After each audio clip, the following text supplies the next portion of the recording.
Olá, querido irmão.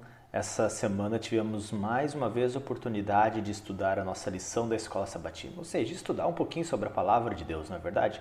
E o título dessa semana ele era muito parecido com o da semana passada, que diz A Criação, Gênesis como Fundamento, parte 2. Semana passada nós vimos a parte 1. Então, a lição falou um pouquinho sobre a Terra plana logo no início, onde existem várias teorias que falam se a Terra é plana, como é que ela é, não é. E você vê que algumas interpretações elas são errôneas, né? E ali a gente entende que o quê? Que a Terra ela é redonda. Sim, né? E aí até o texto ali coloca que a Terra está suspensa no espaço e ela é redonda. Então a gente viu essa semana que a Terra é redonda, muitos de nós até já sabíamos, mas existem muitas especulações sobre este assunto.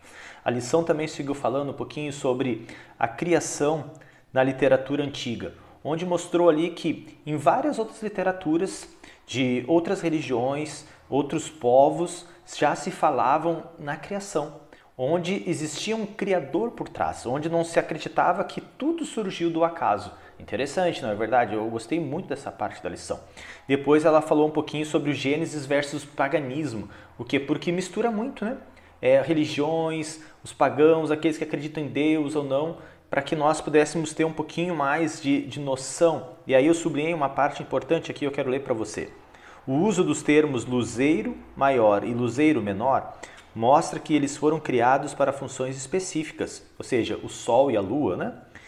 Para sinais, para estações, para dias e anos, e para alumiar a terra. Gênesis 1, 14 e 15. Ou seja, o texto mostra muito claramente que o Sol e a Lua não eram deuses, mas objetos criados com funções naturais específicas da maneira como os entendemos hoje. Então, ou seja, até esse cuidado, o escritor ali, Moisés, quando escreveu, ele pensou e ele usou ali os luzeiros, né?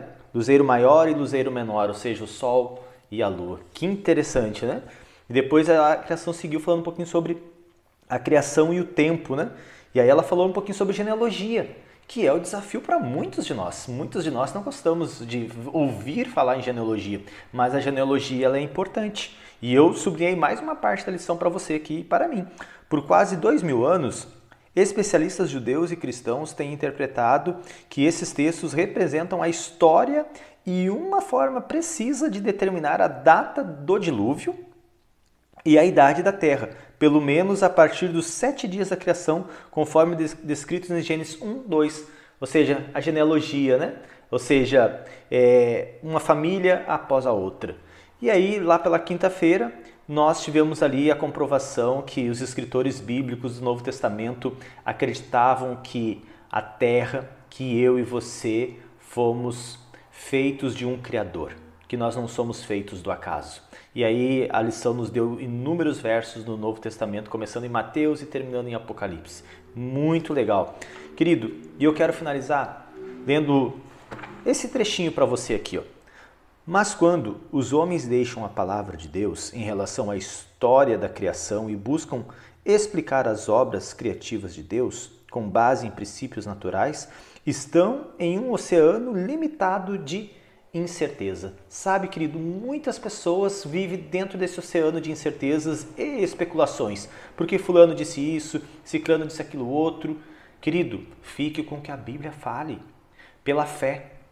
Pela fé. O livro de Hebreus diz que é pela fé que nós cremos. É pela fé que eu creio que foi criado, que eu fui criado por Deus. É pela fé que eu creio que o Criador dos céus, da terra, é Deus. E assim deve ser você. Que Deus abençoe você. Que você tenha muito vivo no seu coração que você é obra das mãos de Deus. Que Deus te abençoe e te dê um belo dia. Até a próxima.